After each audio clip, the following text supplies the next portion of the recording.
व्रजे प्रसिद्धं नवनीत चोरम गोपांगणानां चदुकूल चोरम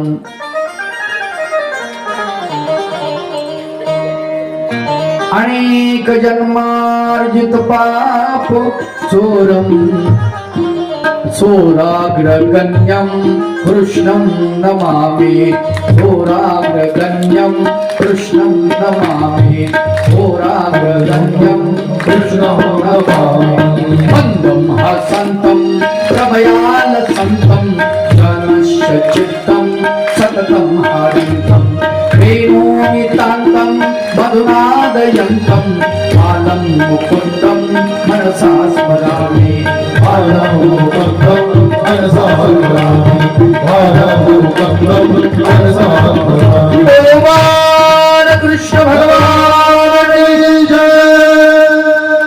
ब्रजभूमीमध्ये चोऱ्याचं प्रमाण वाढलं म्हणाले संत सांगतात। ब्रजे प्रसिद्धं नवनीत चोरम, नवनीत म्हणजे लोणी, लोण्याची चोरी करणार। एवढी चोरी करतात काय?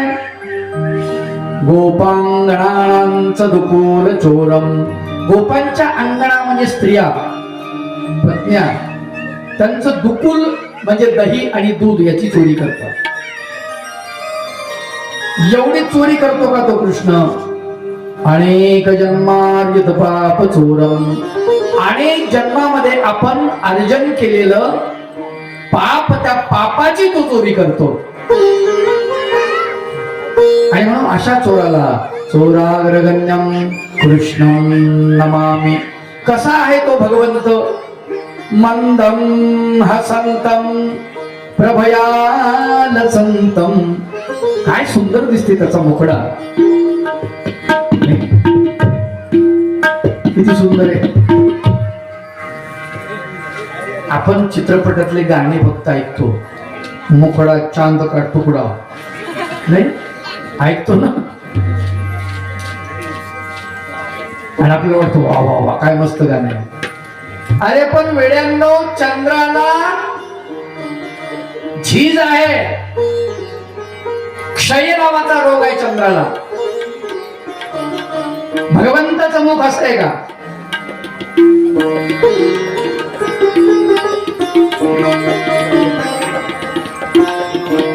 संत केशराज व्यास वर्णन करतात, माझ्या भगवंताच्या श्रीमुखाला चंद्राची उपमा देऊ नका म्हणाले। कारण काय? तया श्रीमुखाशी द्यावया उपमा, योग्य नव्हे तो चंद्रमा, कृष्ण पक्षी उतरे महिमा म्हणोनिया। कृष्ण पक्षामध्ये चंद्राचा महिमा उतरून जातो, म्हणून चंद्राची महिमा राहत नाही। चंद्राला, माझ्या देवाच्या श्रीमुखाला चंद्राची उपमा देऊ नका। पौर्णिमेपासून चंद्र अमावस्येपर्यंत बारीक बारीक बारीक बारीक होत जातो। भगवंताचा चेहरा असा आहे का? नाही असा। मग चंद्राची उपमा कमी पडते। संत ज्ञानेश्वरांनी सांगितलं, अरे म्हणाले चंद्राची उपमा संताला सुद्धा अपूर्ण पडते।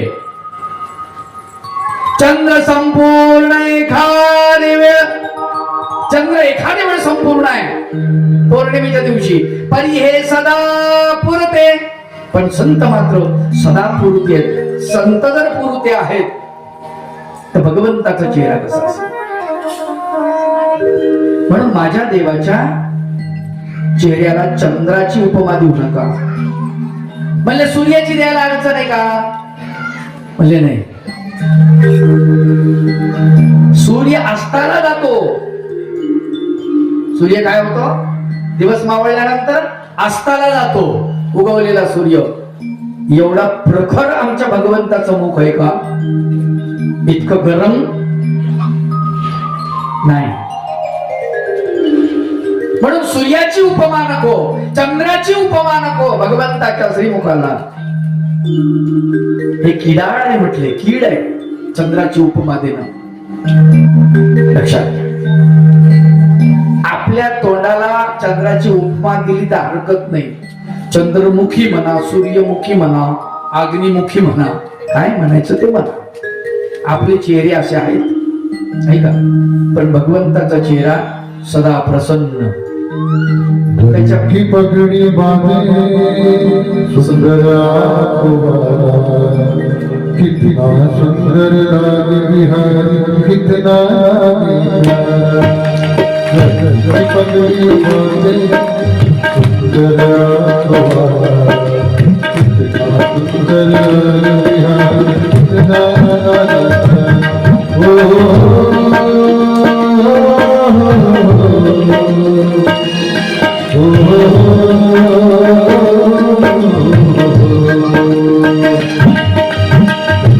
पगड़ी बांधे सुंदर कितना सुंदर लागे बिहारी, कितना लागे प्यारा, कितना सुंदर लागे बिहारी, कितना लागे प्यारा.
पगड़ी बांधे सुंदर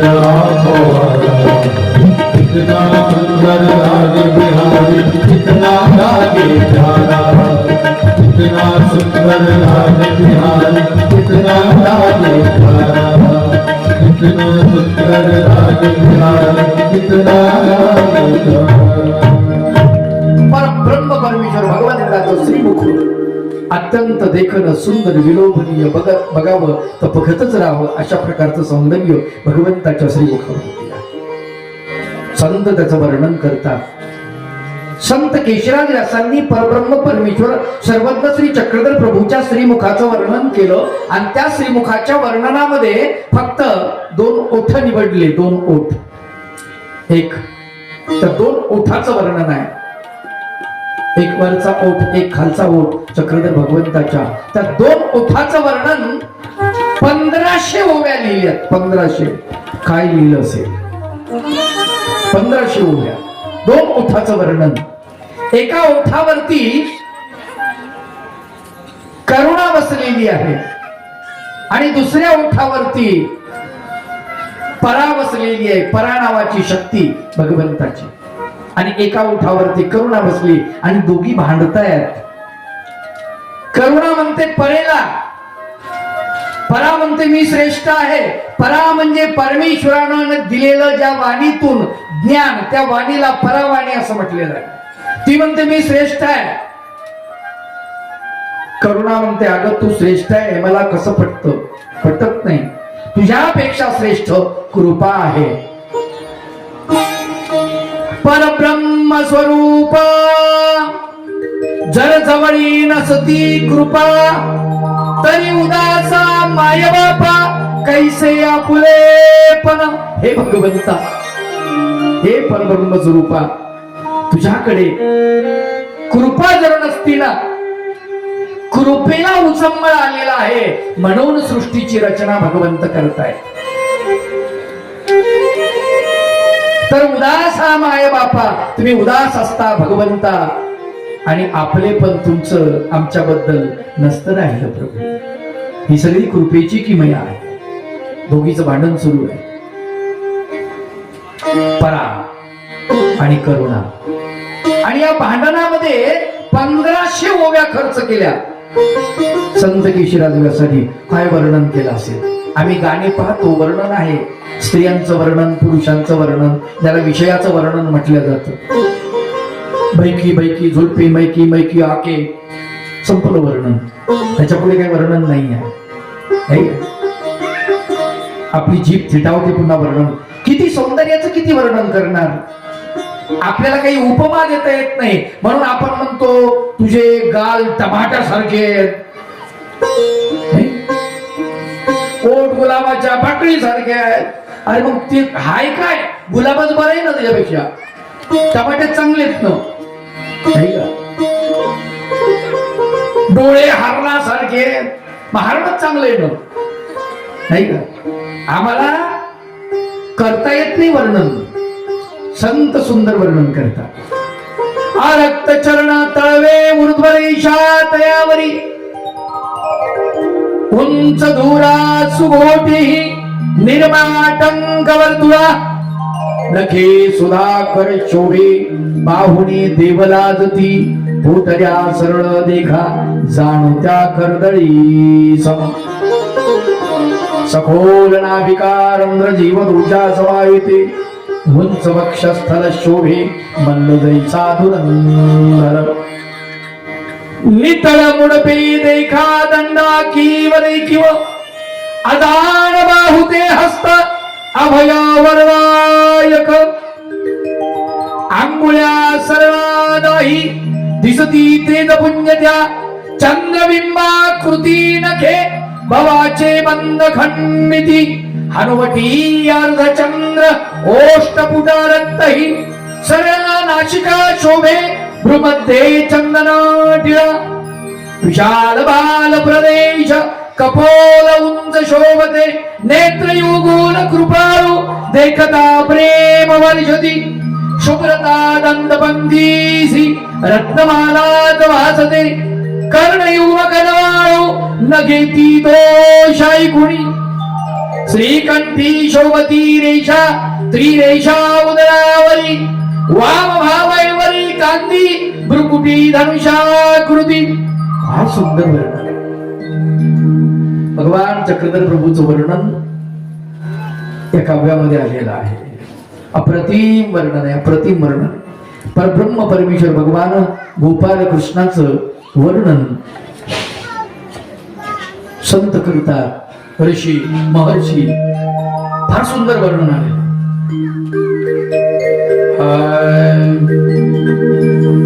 अधरम मधुरम वदनं मधुरं, नयनं मधुरं हसितं मधुरं, अधरं मधुरं वदनं मधुरं, नयनं मधुरं हसितं मधुरं, हृदयं मधुरं गमनं मधुरं, हृदयं मधुरं गमनं मधुरं, मधुराधिपते रखिलं मधुरं, अधरं मधुरं वदनं मधुरं, नयनं मधुरं हसितं मधुरं, अधरं मधुरं वदनं मधुरं, नयनं मधुरं हसितं मधुरं, वचनं मधुरं चरितं मधुरं, वचनं मधुरं वदनं मधुरं, चरितं मधुरं हसितं मधुरं, मधुराधिपते रखिलं मधुरं, अधरं मधुरं वदनं मधुरं, मधुरं हसितं मधुरं, वेणुर्मधुरा वेणुर्मधुरा, पाणी मधुरा पाणो मधुरा, लीलो मधुरं धूपो मधुरं, सुतं मधुरं, अधरं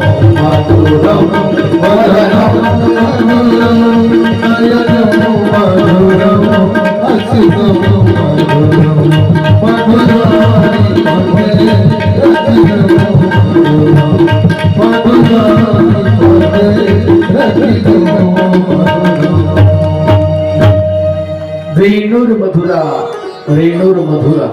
सूर सुद्धा मधुर आहे. वेणू म्हणजे बासरी मधुर आहे, त्याच्यातून निघणारा सूर मधुर आहे. पाणी मधुरा म्हणजे ज्या हाताने ती बासरी धरलेली आहे ते हात सुद्धा पाणी म्हणजे हात ते मधुर आहे. पादव मधुरा जो पाय वाकडा करून भगवंत उभा आहे. देहुडा चरणी वाजवी देहुडा चरणी वाजवी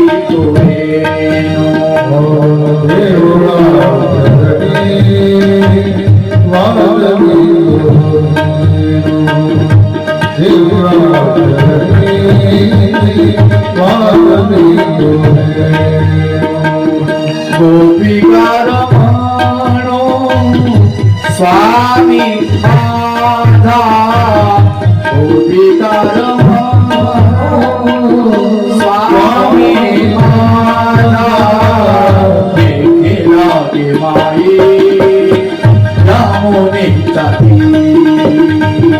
देखिला गे माई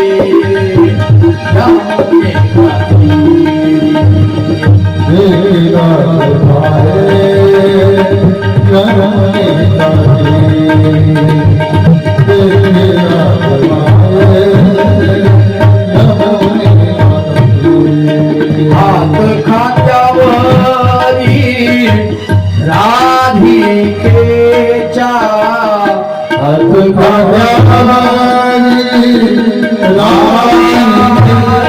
खात्यावरी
बासरी वाजवतो. देहुडा चरणी वाजवी तो वेणू. सगळं सुंदर आहे तिचं. पाणीर मधुरा पादव मधुरा यष्टीर मधुरा सृष्टीर मधुरा अखिल मधुर आहे. सगळं सगळं मधुर आहे भगवंताचं. सर्वांगाण गोड आहे भगवंत सर्वांगाण. आणि या भगवंताकडे बघत राहत सगळे भेटतात सगळे भेटतात भगवंता. वेद शक्ती अपार आहे.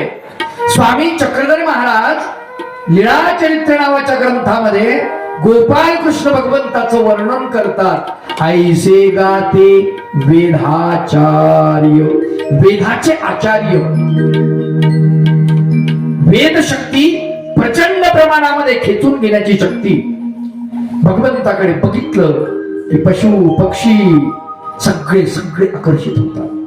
माणसं तर होतातच, वृक्ष वेली तर होतातच, पक्षी आकर्षित होतात, पशु आकर्षित होतात, स्त्रिया पुरुष आबाल वृद्ध सगळे आकर्षित होतात भगवंताकडे.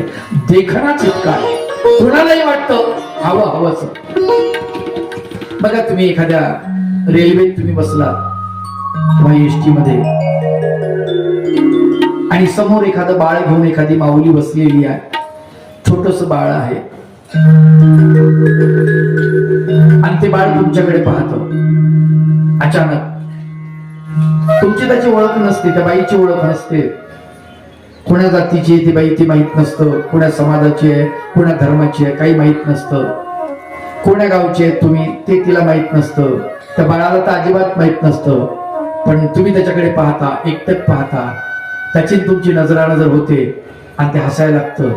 तर जसं हसायला लागतं तसं तुमचे हात वर येतात आणि तुम्ही त्याला म्हणतात चल चल चल ये ये. अचानक तुमचे बोट हलायला लागतात, अचानक ओठ हलायला लागतात आणि तुम्ही त्याला बोलायला लागतात. तुमच्या आतून प्रेरणा अशी झाली, याला आपण बोललं पाहिजे.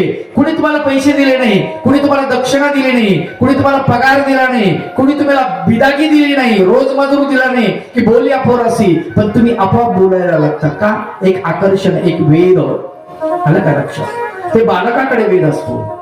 कारण का? तिथे निर्मळपणा आहे त्या ठिकाणी. तसा भगवान गोपाल कृष्णाकडे निर्मळपणा आहे.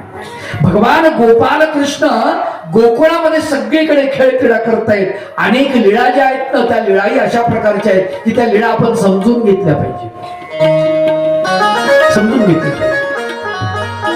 संत म्हणतात की माझ्या देवाच्या श्रीमुखाला तुम्ही चंद्राची उपमा देऊ नका. कारण का? चंद्र पूर्ण नाही. कृष्ण पक्षी उतरे महिमा मनोनिया. आम्हाला कृष्ण पक्ष काय, शुक्ल पक्ष काय किंवा शुद्ध पक्ष काय कोणाला माहितीये? हातवर करा बरं बायापैकी. शुक्ल पक्ष काय आणि कृष्ण पक्ष काय कोणाला माहिती?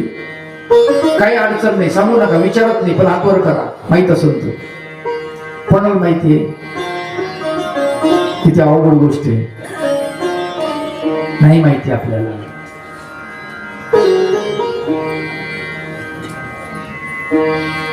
आता इंग्रजी कोणता महिना चालू आहे? मार्च चालू आहे. हे कमीत कमी 4-5 अवस्था आलेले करायची नाही का? मार्च सगळ्या लोकांना माहित असेल कदाचित. मार्च महिना बरोबर आहे, सगळ्यांना माहिती आहे. आपला महिना आहे का? मराठी कोणता चालू आहे? फाल्गुन. कोण म्हटलं? पोरींनी म्हटलं का? हा, छान. फाल्गुन महिना आहे. आता तुम्हाला सांगतो, इंग्रजीमध्ये ज्या तारखा आहेत की नाही, 1 2 3 4 5, आपण त्याला 1 2 3 4 केलं, पण हे इंग्रजी तारखा आहेत. आता हा महिना, मार्च महिना, इंग्रजी तारखात 31चा महिना बरोबर आहे. मागचा 28चा, कधी कधी 29चा. पण मराठीमध्ये एक पक्ष असतो, एक पक्ष. काय म्हणतात? पक्ष. लक्षात ठेवा पोरींनो, एक पक्ष असतो.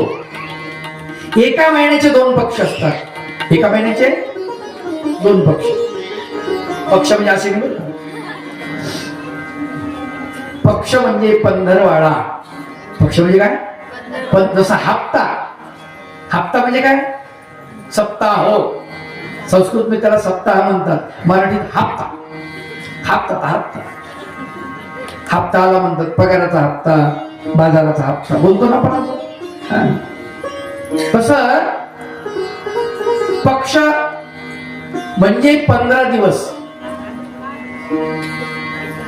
एका महिन्याचे 2 पक्ष असतात. एक कृष्ण पक्ष असतो आणि एक शुक्ल पक्ष असतो किंवा शुद्ध पक्ष म्हणतात कोणी. लक्षात ठेवा बरं का, शुक्ल पक्ष आणि कृष्ण पक्ष. शुक्ल पक्ष कशाला म्हणतात ते सांगतो आणि कृष्ण पक्ष कशाला म्हणतात ते सांगतो. पौर्णिमेपासून अमावस्येपर्यंत, आता पौर्णिमा झालेली आहे बरोबर आहे, आता अमावस्या येणारी, या अमावस्येपर्यंत जो पक्ष, जो पंधरवाडा असतो, याला कृष्ण पक्ष असं म्हणतात. काय म्हणतात? कृष्ण पक्ष. आणि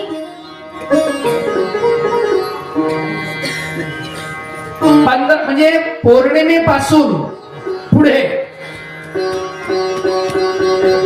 तो कोणता पक्ष असतो?